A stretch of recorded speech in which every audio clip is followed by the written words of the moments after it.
આ જે ટાઈમ્સ નાવ અને નવભારતનો જે સર્વે છે એની અંદર ગોવા, ગુજરાત, હિમાચલ, મહારાષ્ટ્ર અને ઉત્તરાખંડ આ 5 રાજ્યોની જે બેઠકો છે એમાં કોને કેટલી બેઠકો મળશે એ કહેવામાં આવ્યું છે અને વોટ શેર કેટલો મળી શકે એ પણ કહેવામાં આવ્યું છે। નમસ્કાર દર્શક મિત્રો, લોકસભા 2024ની ચૂંટણીની તારીખો જાહેર થઈ ગઈ છે અને ટાઈમ્સ નાવ નવભારતનો એક જનગણકા મનનો સર્વે સામે આવ્યો છે। એમાં માત્ર 5 રાજ્યોનું જ સર્વે કરવામાં આવ્યો છે અને એ સર્વેની અંદર કોને કેટલી બેઠકો મળશે એ કહેવામાં આવ્યું છે અને એની સાથે કોનો કેટલો વોટ શેર વધશે એ પણ કહેવામાં આવ્યું છે। તો એના વિશે હું તમારી સાથે વાત કરીશ। મારું નામ રાજેશ શાહ છે અને તમે જોઈ રહ્યા છો ખબર છે.com। દર્શક મિત્રો, આ જે ટાઈમ્સ નાવ અને નવભારતનો જે સર્વે છે એની અંદર ગોવા, ગુજરાત, હિમાચલ, મહારાષ્ટ્ર અને ઉત્તરાખંડ આ 5 રાજ્યોની જે બેઠકો છે એમાં કોને કેટલી બેઠકો મળશે એ કહેવામાં આવ્યું છે અને વોટ શેર કેટલો મળી શકે એ પણ કહેવામાં આવ્યું છે।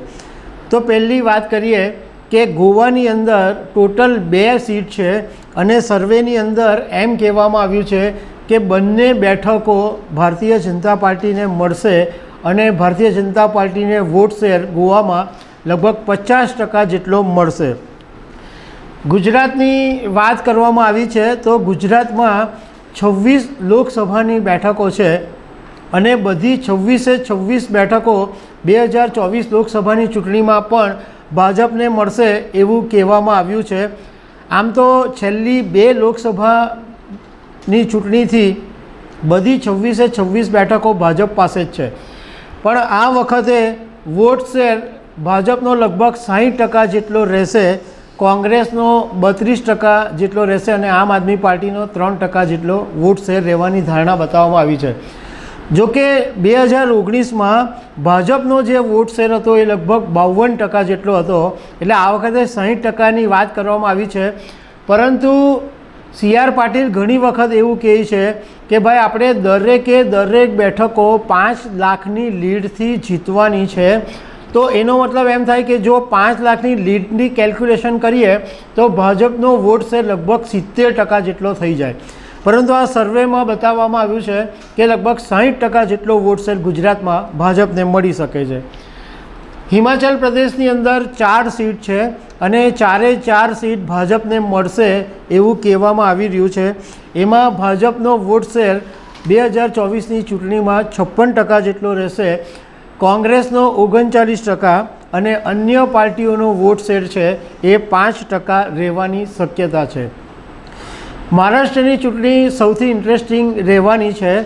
મહારાષ્ટ્રની અંદર ટોટલ 48 લોકસભાની બેઠક છે, એની અંદર 36 બેઠકો NDAને મળે, એટલે ત્યાં આગળ મહારાષ્ટ્રમાં ભાજપ, શિંદે અને અજીત પવારની NCP એ 3નું ગઠબંધન છે।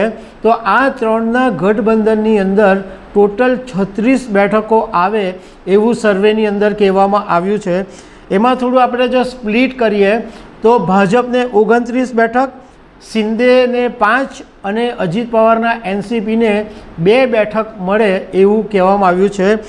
એ ઉપરાંત ઉદ્ધવ ઠાકરેની શિવસેનાને 8 સીટ અને કોંગ્રેસને 1 સીટ મળી શકે છે।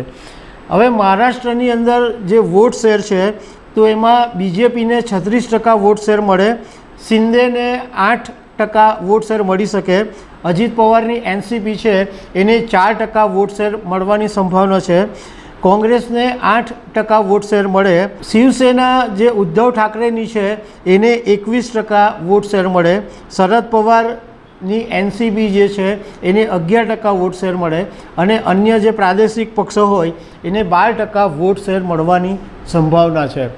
દર્શક મિત્રો, આ વખતે મહારાષ્ટ્રની અંદર ઇન્ડિયા ગઠબંધન હેઠળ ઘણા સમયથી શિવસેના એટલે ઉદ્ધવ ઠાકરેની શિવસેના, શરદ પવારનો NCP અને કોંગ્રેસ વચ્ચે સીટ શેરિંગ બાબતે ઘણા વખતથી વિવાદ ચાલી રહ્યો છે। એ સીટ શેરિંગ નહોતા કરી શક્યા, પરંતુ હવે થોડું સીટ શેરિંગ થયું છે અને મેક્સિમમ સીટ શિવસેનાના ઉદ્ધવ ઠાકરેને લગભગ 22 જેટલી મળી હોય એવું જાણવામાં મળ્યું છે।